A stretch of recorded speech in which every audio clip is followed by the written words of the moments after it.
Si vous avez souvent l'impression, lorsque vous redescendez à travers la balle, que vous forcez à travers la balle, donc vous avez l'impression que c'est pas nécessairement le geste n'est pas nécessairement fluide et que dès que vous arrivez au sommet de votre swing, là, vous avez l'impression que vous mettez énormément d'énergie à travers la balle, mais que la balle n'avance pas nécessairement plus lorsque vous faites ça.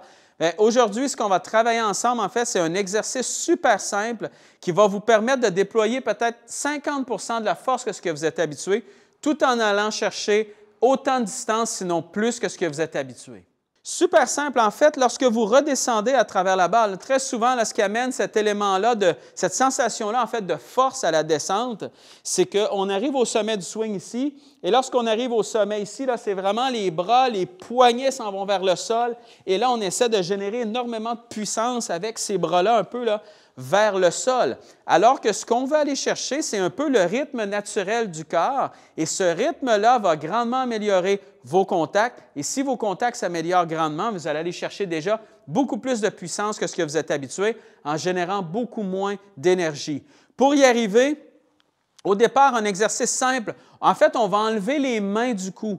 Si on enlève les mains complètement, bien, ce qui se produit, c'est que c'est le corps qui va devoir compenser pour ça. Et c'est exactement ce qu'on veut aller chercher. Si vous avez tendance à forcer, c'est que vous utilisez beaucoup, par exemple, les bras, beaucoup les mains. Là, ce qu'on fait, c'est qu'on enlève les mains pour permettre au corps de tourner à sa vitesse naturelle. Donc, ce que vous allez faire, c'est que vous allez faire, par exemple, un mouvement vers l'arrière comme ça ici, et imaginez-vous que vous n'avez aucun poignet, zéro poignet. Là. Si je vous le fais comme ça ici, je tourne vers l'arrière, vous voyez que j'ai pratiquement l'impression que mon club est complètement là, à l'horizontale comme ça ici.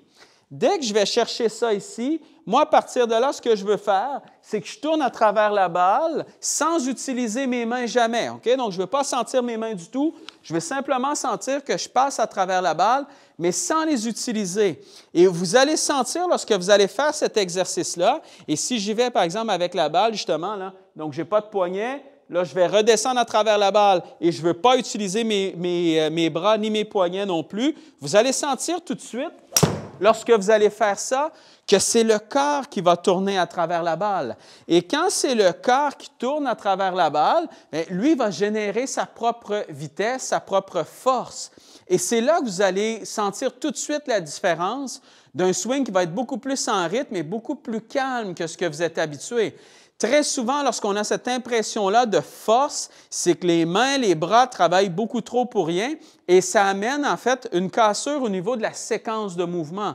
Et quand ce n'est pas justement les bonnes parties du corps qui travaillent au bon moment, bien, c'est là qu'on a toujours cette impression-là de force. Ça ne veut pas dire parce que vous utilisez moins là, vos mains lorsque vous redescendez vos bras que vos bras ne travaillent pas. Ils vont travailler quand même. C'est simplement que lorsqu'on fait ce mouvement-là, c'est que ça permet en fait au corps d'avoir une meilleure séquence de mouvement.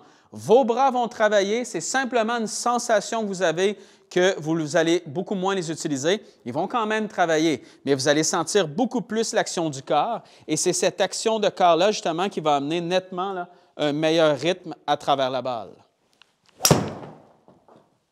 Et une fois que vous allez sentir ce mouvement-là, vous pouvez commencer à ajouter des mains un peu plus si vous voulez, mais assurez-vous de garder la même sensation que vous avez eue lorsque vous n'utilisez pas les mains et les bras à la descente. Donc, si je m'installe maintenant, au lieu d'aller sentir ça ici comme je faisais tout à l'heure, je vais y aller avec un mouvement qui est un peu plus normal, mais quand je vais redescendre, je vais aller chercher exactement la même sensation de rotation de corps.